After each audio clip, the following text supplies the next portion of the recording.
Bonjour bien-aimés dans le Seigneur Jésus-Christ et bienvenue dans la suite de la série Victoire sur les enseignements de la prospérité. Aujourd'hui, le Seigneur continue de nous enseigner par sa parole et aujourd'hui nous apprenons que celui qui est riche aux yeux de Dieu le Père, c'est celui qui recherche l'abondance pour faire du bien aux autres. L'enseignement de Jésus-Christ sur la richesse selon Dieu change nos pensées, change notre façon de voir, pour nous aligner à la pensée et à la volonté de Dieu concernant la richesse et l'abondance. Nous lisons aujourd'hui dans l'évangile selon Luc, du verset 13 au verset 21.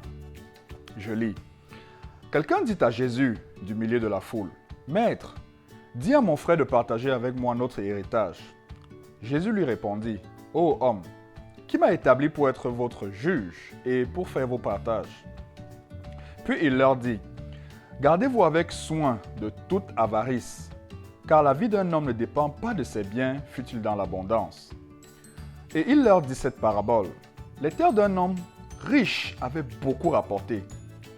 Et il raisonnait en lui-même disant, « Que ferai-je? Car je n'ai pas de place pour serrer ma récolte. Voici, dit-il, ce que je ferai.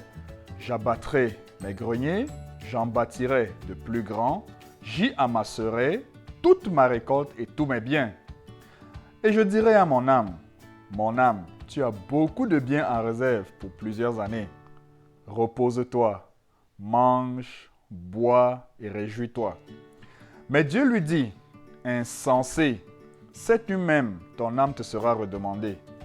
Et ce que tu as préparé, pour qui cela sera-t-il? Il en est ainsi de celui qui amasse des trésors pour lui-même et qui n'est pas riche pour Dieu.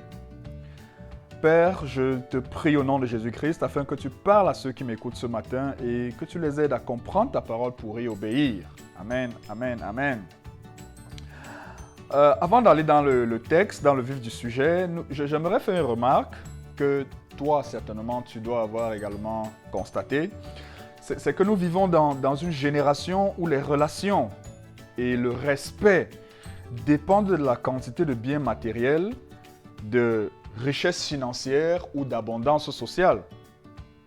Le matérialisme n'épargne pas le corps de Christ et cela est visible par le fait qu'aujourd'hui, même pour servir Dieu ou alors choisir de devenir chrétien, se mesure au matériel qui va être reçu. Nous en sommes malheureusement arrivés au point où certains évaluent le niveau spirituel d'une église à la quantité de la luxure des bâtiments, des biens matériels des leaders et de la classe sociale des fidèles. Si dans l'église, vous êtes dans l'abondance, vous êtes riche, vous avez beaucoup de respect.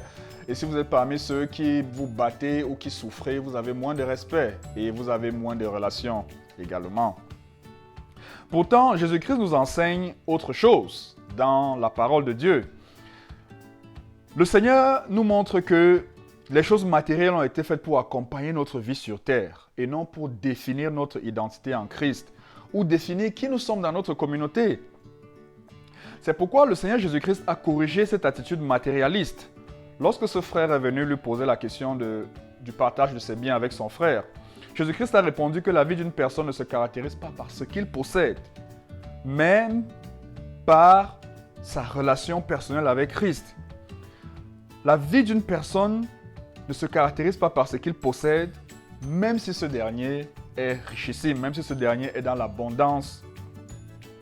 La véritable richesse, d'après l'enseignement de Jésus-Christ, réside dans le fait de se demander sans cesse comment faire pour obtenir ce qui pourrait aussi aider les autres le mieux possible. Le Seigneur, dans son enseignement, pourrait apporter beaucoup de confusion dans la vie de beaucoup de personnes. En fait, l'enseignement de Jésus-Christ est troublant pour ceux qui luttent pour atteindre les sommets de la prospérité tout en exploitant les plus misérables, ou alors ceux qui recherchent l'abondance et la richesse en se mesurant aux autres ou en mesurant leurs revenus par rapport aux autres.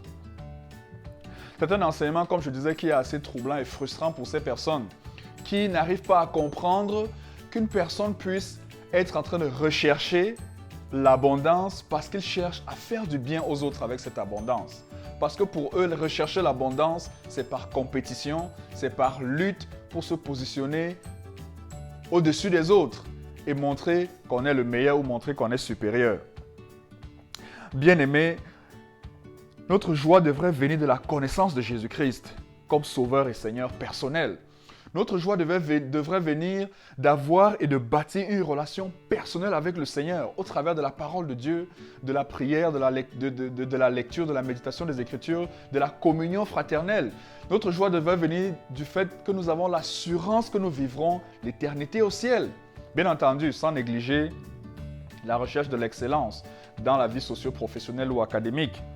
Et ensuite, après avoir expérimenter cette joie profonde de connaître le Seigneur et de marcher avec lui, nous devons aussi rechercher les meilleurs moyens de partager notre témoignage aux autres dans toutes les dimensions possibles, c'est-à-dire les dimensions spirituelles, les dimensions familiales, sociales, professionnelles, économiques et communautaires. Je peux te rassurer que selon Dieu, c'est cela la véritable richesse. Pour terminer le partage de ce matin, je voudrais te laisser avec 2 questions qui vont t'aider à méditer sur comment mettre le partage de ce matin en pratique. La première de ces réflexions est celle-ci. Recherches-tu à t'amasser des richesses pour toi uniquement? Ou bien le fais-tu en pensant à aider les autres, pardon. Si tu savais qu'il te reste 6 mois pour vivre, quelles seraient tes priorités? Prions. Père, je prie que tu me pardonnes d'avoir laissé mon cœur être entraîné par la course après le matérialisme. Aide-moi par le nom de Jésus-Christ à apprendre comment me préoccuper des autres et leur faire aussi du bien avec mes possessions matérielles, financières et intellectuelles. Merci de me rendre ainsi riche pour Dieu au nom de Jésus-Christ. Amen. Bien-aimé, si tu as aimé le partage de ce dimanche matin et tu as été béni, je t'encourage à souscrire sur ma chaîne YouTube et à partager cet enseignement pour faire avancer le royaume de Dieu. Ne manque pas le prochain enseignement, ne manque pas la suite de cette série intitulée « Victoire sur les enseignements de la prospérité ». Demeure abondamment béni. Shalom, Hervé Ngaté.